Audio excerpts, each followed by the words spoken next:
আমরা ক্ষমতা নিতে প্রস্তুত। এবার আমরা আর কোনো উপদেষ্টা বানাবো না, সবাই দেশটার একটা 12টা বাজায় চলে গেছে।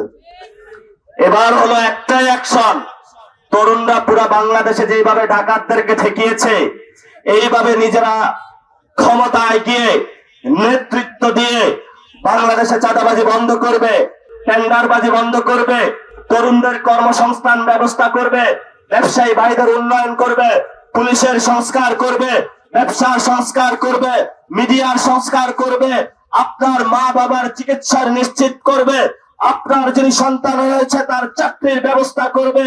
এখন আমার সাথে পথে ঘাটে বিভিন্ন জায়গায় লোকের সাথে কথা হয়, আমি সে যেভাবে বলে ওইভাবে সহজ সরল মানুষ বিদায় মাইকের সামনে এসে বলে দিই, এতে হলো অনেকে ক্ষিপ্ত হয়ে যায়। এখন আমি একা বলাতে ভাই আমি বিপদে পড়ে গেছি।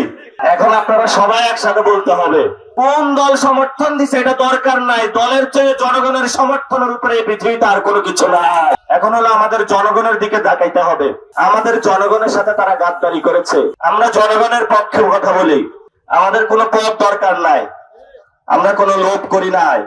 অনেকেই আবু সাইদকে ভুলে যাইতে পারেন, আবু সাইদের সেই রক্ত মাখা শার্ট ভুলে যাইতে পারেন, আমরা ভাই বলতে পারবো না যতদিন বাংলাদেশে জীবিত আছে। এত নিমক হারাম আমরা নই। শেখ হাসিনাকে তার শ্বশুর বাড়িতে পাঠিয়ে দিয়েছে, সেই দিল্লি দেশে এখন অবস্থান করছে, ওইখানে বৈশা বৈশা আবার রাজনীতি করে, দমক দেয় আমি কিন্তু আসবো। আসেন না, কই আসবেন? বাংলাদেশের যে কোনো ইঞ্চিতে শেখ হাসিনা নামবে তার সাথে সাথেই ফাঁসি বাস্তবায়ন করবে বাংলাদেশের জনগণ। এই ক্ষেত্রে আমার জামাত বিএনপি এনসিপি ঐক্যবদ্ধ। আমরা যখন 5 আগস্টের সময় কাজ করি, ধানমন্ডিতে হলো নাকি আওয়ামী লীগ নামবে, আমি ছাত্র দলের সভাপতি ওই সময় ছিল রাকিব, রাকিবে আছে এখন, রাকিব ভাই বলা লাগে কারণ এত সিনিয়র, তারপরে দায়িত্ব পালন করে, মুরব্বী দল, কিন্তু চোখ তুলতে উস্তাদ তারা। 17 বছর বুকা ছিলাম, বাংলাদেশ আর 100 বছর খাইলেও তো এটা শেষ হবে না। তোমার জন্য লালত, তুমি মানুষের সেই জনগণের যে টাকা সেটা মেরে দিয়েছ, তুমি বাংলাদেশে কোনো নাগরিক হইতে পারো না।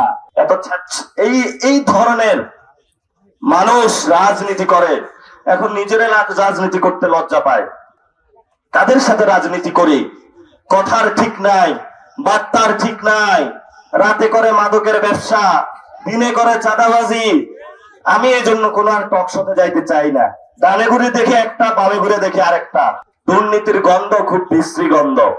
আগামীর বাংলাদেশ তারেক রহমান চালাইতে পারবে না।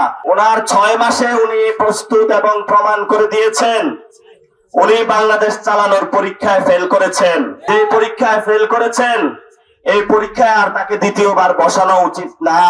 কারণ 18 কোটি মানুষ, এই মানুষের যে পরীক্ষায় ফেল করে, এই বাসের ড্রাইভার যদি 18 কোটি মানুষকে নিয়ে অ্যাক্সিডেন্ট করে, বাংলাদেশের সার্বভৌমত্ব আর খুঁজে পাওয়া যাবে না। তারেক রহমান অলরেডি ক্ষমতা চালাইতে ব্যর্থ হয়েছে। হয়তো নিজের দলের যারা কর্মী তাদের টাকার সংকুলনের জন্য তারেক রহমান যদি সংস্কার বাস্তবায়ন করে, তাহলে উনি খেলার মধ্যে যেমন সেকেন্ড চান্স, একটা সেকেন্ড লাইফ পায়, এই ধরনের সেকেন্ড লাইফ পাওয়ার একটা সুযোগ আছে। যদি তা না হয়, যদি আমাদের 1400 শহীদ ভাইদের তারেক রহমান বিচার করতে সক্ষম না হয়, তাহলে বাংলাদেশের তরুণ যুবক যারা আমরা রয়েছে, আমরা সবাই ঐক্যবদ্ধ হয়েছে, আমরা ক্ষমতা নিতে প্রস্তুত।